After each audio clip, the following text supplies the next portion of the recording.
For most of the 19th century, scholars called the Hittites a biblical myth. There was no evidence they existed. Then in 1906, an archaeologist standing in the Turkish sun uncovered the ruins of their capital city, and everything changed. Today, DNA is revealing who these people actually were, and the answer connects them to some of the most famous stories in the Bible. In the late 1800s, the Hittites existed only in the pages of the Hebrew Bible. Their name appeared over 50 times, but no ruin, inscription, or ancient text outside of Scripture could be traced to them. Francis William Newman, writing in 1857, called the biblical Hittites unhistorical, a fiction invented by ancient scribes. Thomas K. Cheney, in the Encyclopedia Britannica, echoed that view, treating the Hittites as a mythological people, no more real than the giants or Rephaim mentioned in other biblical lists. Even defenders of the biblical record, like William Wright in his 1882 pamphlet, admitted that the absence of hard evidence left the Hittites in the realm of speculation. Egyptologist E. A. Wallace Budge privately doubted they ever existed at all. The International Standard Bible Encyclopedia, as late as 1956, still labeled the Hittites a mythological civilization mentioned only in the Bible. The skepticism rested on three pillars: the total lack of archaeological remains, the idea that the Bible's history was literary rather than factual, and a scholarly climate eager to group the Hittites with other legendary peoples. For decades, the Hittites became a test case for critics who demanded physical proof before accepting the Bible's claims. The question hovered: were the Hittites real, or was this another biblical story that would crumble under scrutiny? Hugo Winkler arrived at Boğazköy in the spring of 1906, armed with a formal permit from the Ottoman authorities and a sense of urgency. The excavation team, more than 100 strong, hauled crates of equipment up the stony slopes of the Korum Plateau, braving spring rains and the endless dust of Anatolia. Winkler's correspondence with the German consul in Istanbul details the daily grind, negotiating with local officials, securing tax exemptions for imported tools, and coordinating the logistics of moving heavy crates over unpaved roads.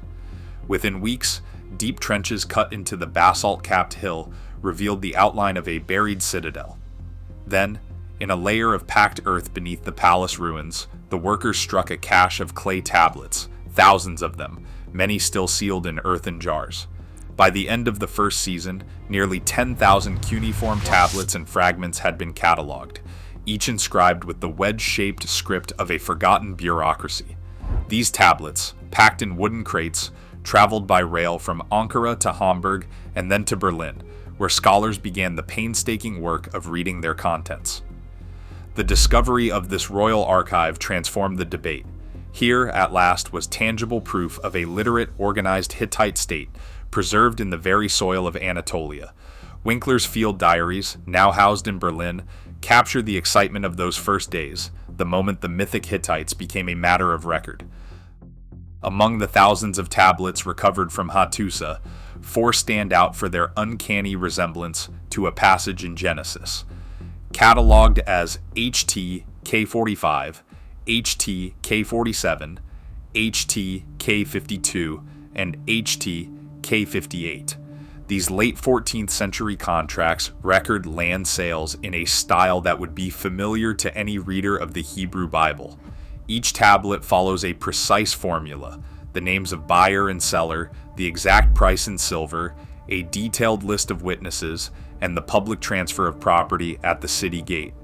One tablet names the buyer as Supinakari, another records the payment of 300 shekels, and a third seals the deal in the presence of city elders. The language echoes the biblical account of Abraham purchasing the cave of Machpelah from Ephron the Hittite, where the transaction unfolds before witnesses at the gate, and the price is weighed out in silver. These tablets, written by anonymous scribes nearly a millennium before the final form of Genesis, reveal a legal tradition rooted in public transparency and formal record-keeping. For the first time, the text of Scripture and the clay of Anatolia speak the same legal language, grounding an ancient story in the material reality of Hittite law.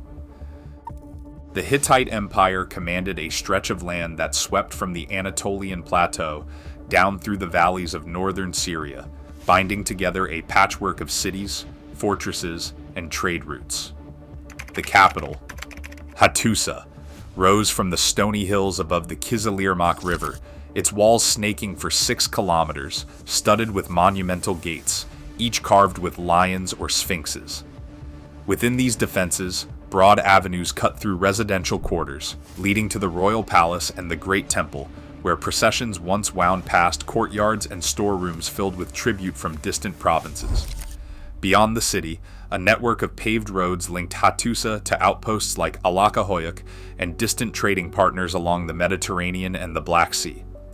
Grain, copper, and tin moved along these arteries, feeding both the city's population and its armies. Every stone, every roadbed, and every surviving wall speaks to a civilization that mastered not just conquest, but the logistics of empire on a continental scale. In 1274 B.C.E., the Hittite king Hattusili III and Egypt's Ramesses II put their seals to an agreement that would echo across millennia, the Treaty of Kadesh. This was no simple truce.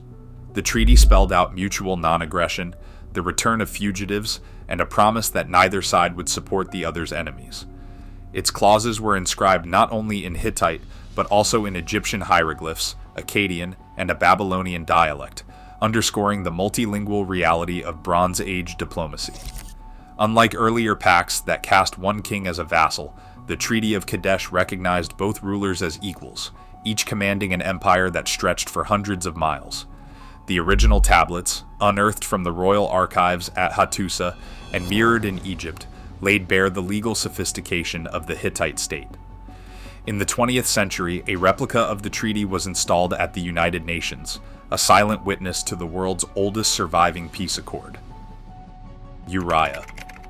The Hittite stands out in the biblical record, not just as a name on a military roster, but as a living trace of the empire's reach into the heart of Israel's royal court.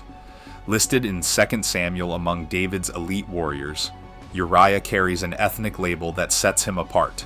His name Uriah aligns with Hittite Luwian forms like Uriah, found in diplomatic lists from Hattusa. Scholars have traced these onomastic echoes, noting that Uriah's presence in David's army reflects a world where foreign officers could rise to trusted positions, bridging cultures through service and loyalty. His story is more than a footnote. It's a window into the multicultural fabric of the late Bronze Age, where alliances and rivalries were lived out, not just in treaties, but in the lives of individuals who crossed borders and identities.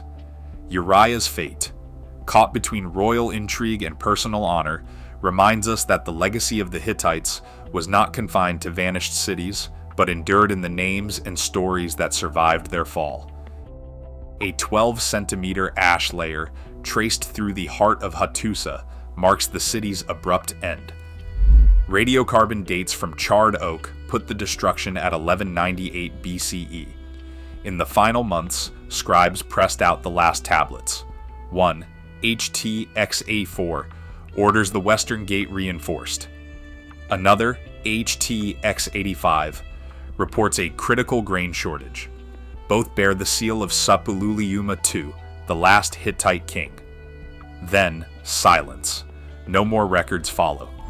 Pollen samples from the surrounding fields reveal a sharp decline in wheat and barley from 1210 BCE to 1180 BCE, matching a period of drought. Charcoal in the soil points to increased wood burning, likely as forests dwindled.